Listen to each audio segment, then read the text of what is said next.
O design do seu site ou plataforma realmente importa? Será que ele está te ajudando ou te atrapalhando? À primeira vista, parece que sim, que o design sempre vai te ajudar. Mas então por que tem algumas empresas ou sites tão grandes como a Amazon e o Wikipedia que parecem não se importar com o design? A primeira coisa que a gente precisa saber é que existem algumas divisões. Quando a gente fala de UI, User Interface, estamos falando ali da parte de fato visual. Porém, a gente tem o UX, que é a experiência do usuário. E essas plataformas, geralmente, elas têm uma experiência do usuário muito boa. Se alguém acha que o site ele é ultrapassado, na maioria das vezes é um problema de UI. Se a pessoa tenta tomar uma ação no site e ela não consegue, muitas vezes é um problema de UX. Aqui a gente tem o caso da Amazon. Visualmente, o site dela não é moderno, é um site bem ultrapassado.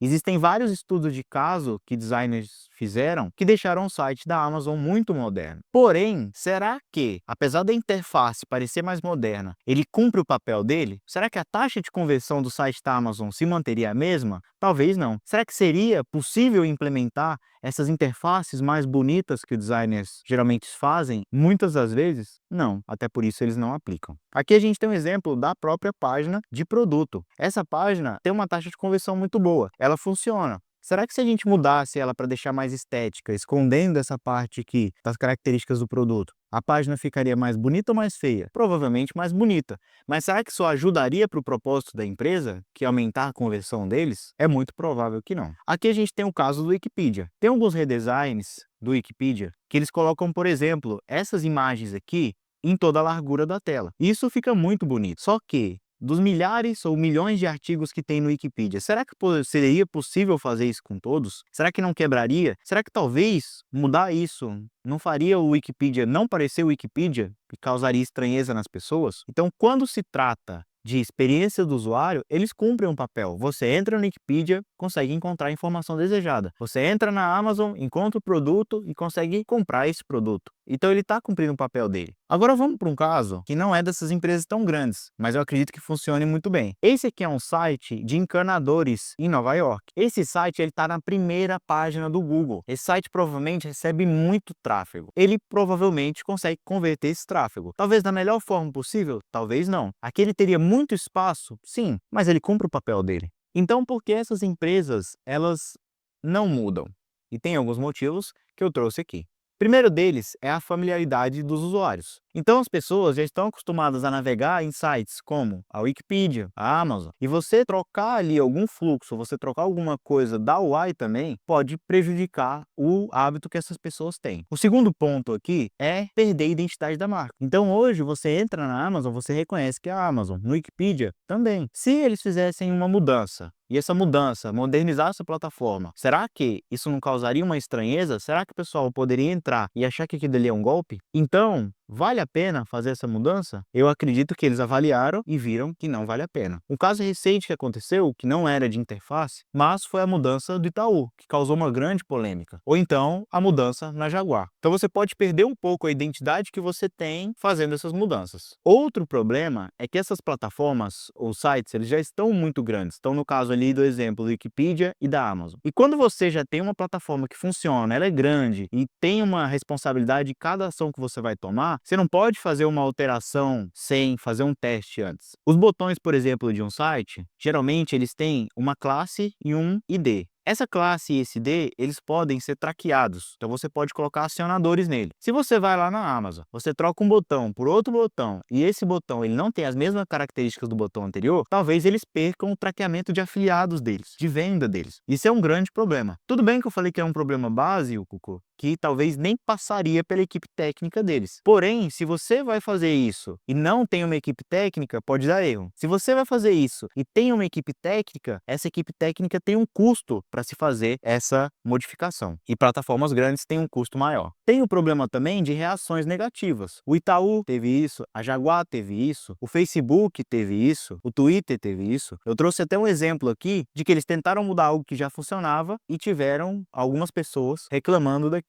Então, como a Amazon e a Wikipédia ou o YouTube, eles já funcionam, para que mudar? Isso tem custos, isso tem riscos. Não vale a pena a maioria das vezes. Tem a questão aqui do custo-benefício. Você fazer uma alteração complexa vai envolver, claro, o trabalho operacional de fazer aquela mudança, mas também o trabalho de aplicar ela e os problemas que elas podem gerar. Vou dar um exemplo. Talvez alguma pessoa já tenha feito todas as telas do site da Amazon. E aí a pessoa colocou no portfólio dela no Behance. Alguém pode pensar, mas é só o pessoal que trabalha na Amazon pegar isso e implementar. Só que o custo de implementação disso também é alto. E a gente pode resumir isso no débito de design. As empresas, elas têm geralmente 3 fases quando se trata de design. Que você faz o mínimo viável, então você faz aquilo ali só para ter, às vezes para passar uma mensagem, para as pessoas conseguirem entender o que é a sua empresa numa tela branca e num texto preto. Depois a gente tem a parte do 80-20, que é você ter a parte de design mais sustentável. Então aqui você já tem uma logo, você já tem a parte às vezes de identidade visual e ela é sustentável porque você consegue ali fazer uma manutenção dela,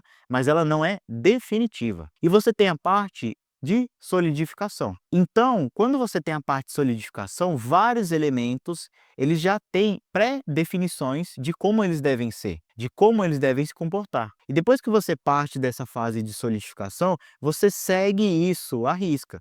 E para você refazer isso é um grande problema. Então, existem empresas que elas nunca saíram do 80-20 e tem empresas que já passaram por esse processo de solidificação. Então, o Facebook, quando fez aquela alteração lá na interface dele, pode ser que ele tenha feito essa mudança ali para solidificação. Então pode ser que a gente passe 10 anos aí sem ter mudança drástica nenhuma na interface do Facebook. A mesma coisa pode ter acontecido com a Amazon. Mas no caso de escalas menores, de empresas menores, o que acontece é que geralmente isso é negligenciado. Porém, quando você negligencia essas questões de design, você pode ter problemas futuros. O primeiro problema futuro é custo elevado per retrabalho. Então, se você tem padrões bem definidos de fontes, de botões, de espaçamentos, de comportamento de botões, de como as coisas devem, o tom de voz da marca, você tem que ter menos tomada de decisão. Se você tem que ter menos tomada de decisão, as pessoas elas vão ter que executar certa tarefa relacionada ali à sua interface, ao design, elas vão pegar esses padrões e já vai estar muito próximo do resultado final. Às vezes precisa de uma correção ou outra. Agora, se você não tem isso bem definido, cada pessoa que vai mexer no projeto, ela vai ter uma tomada de decisão, ela vai chegar no resultado. E esse resultado pode estar muito diferente do que era esperado. E aí você vai ter que ter o retrabalho da equipe e muitas vezes um custo relacionado ao head, ao sênior da empresa que precisa ficar passando toda hora as diretrizes que não tem em lugar nenhum, mas que às vezes tem na cabeça dele, porque ele já está há muito tempo na marca ou ele tem um poder de decisão muito forte. O segundo é a experiência do usuário. Então, se você tem, por exemplo, uma plataforma inconstante, vamos supor que seja um SaaS. O SaaS ele tem a parte do site dele e tem a parte, geralmente, da própria plataforma. Você entra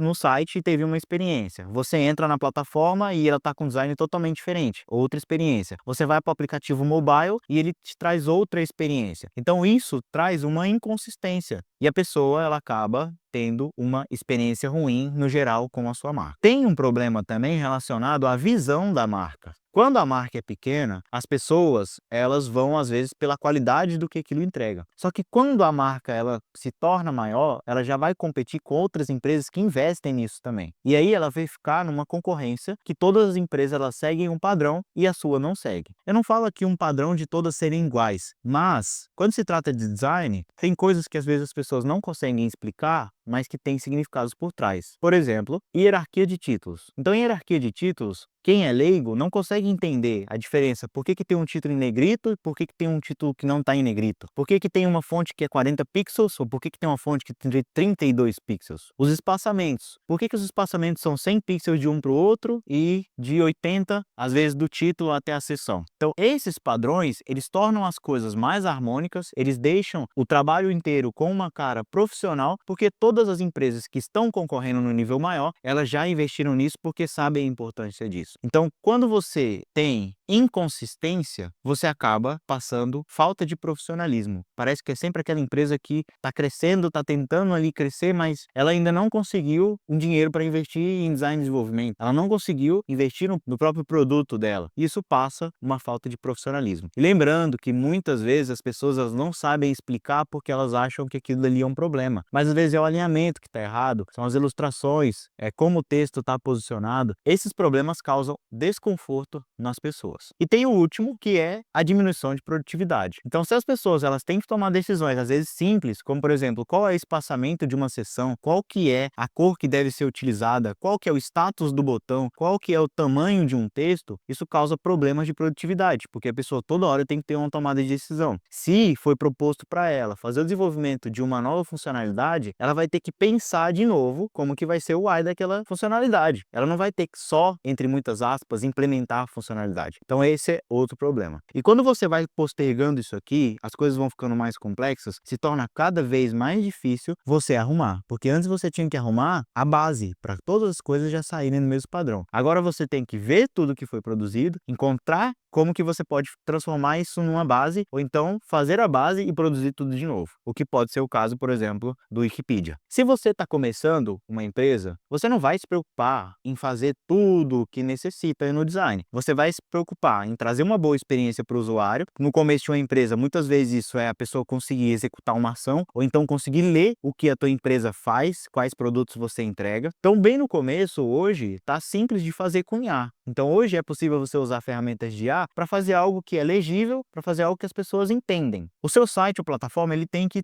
atingir o objetivo. Então, se você é uma empresa que precisa de algo mais institucional, o objetivo tem que ser passar a informação. Se você é uma plataforma, se você tem uma plataforma, a pessoa tem que executar a ação dentro da plataforma. Às vezes você vai perder muito tempo tentando focar no X e no Y, fazendo algo bonito, e aí vai deixar os dois ruins. Eu vou tentar fazer algo muito bonito aqui, uma experiência inovadora. E aí a pessoa não consegue abrir o site, não consegue abrir a plataforma, tem problemas de performance, tem problema de legibilidade. Então, se você está começando, é melhor você focar no UX, na experiência do usuário, deixar as coisas legíveis e passar a informação. Agora, se você já tem uma empresa, você precisa tomar bastante cuidado, principalmente se você já tem um capital guardado ou a capacidade de investir em alguém para fazer um trabalho profissional. Porque os problemas futuros são maiores e eles já foram avisados. Quanto mais você postergar, mais você pode estar perdendo clientes por a sua marca ou o seu produto ou o seu site ele não ser profissional, e você pode também estar tendo problemas de eficiência na sua equipe, porque a sua equipe ela não está preparada para tomar decisões relacionadas ao UI, que poderia estar em uma diretriz, em um documento, um brand book, um design system, para ajudar o pessoal a seguir um caminho até o resultado que você espera. E se você chegou até aqui, a Artemis ela tem uma auditoria gratuita de UX UI, de SEO e de oportunidades. Então, manda lá pra gente o seu site, a gente começa analisando o site, mas se você tiver plataforma, a gente também pode analisar a plataforma pra gente falar e te ajudar a tomar uma decisão. Às vezes, já teve caso que a decisão que a gente falou pra pessoa é: não invista nisso agora, você tem outras coisas para validar. Você pode pegar o dinheiro de investir na plataforma e colocar em tráfego pago. Você pode pegar esse dinheiro e pagar uma consultoria de finanças. Porém, tem empresas que sim, podem muito se beneficiar, que às vezes o que falta é elas descobrirem o que está escondido e podem gerar potencial de faturamento para elas. Se inscreve no canal, compartilha o vídeo e se quiser, deixa um comentário aí sobre o próximo tema.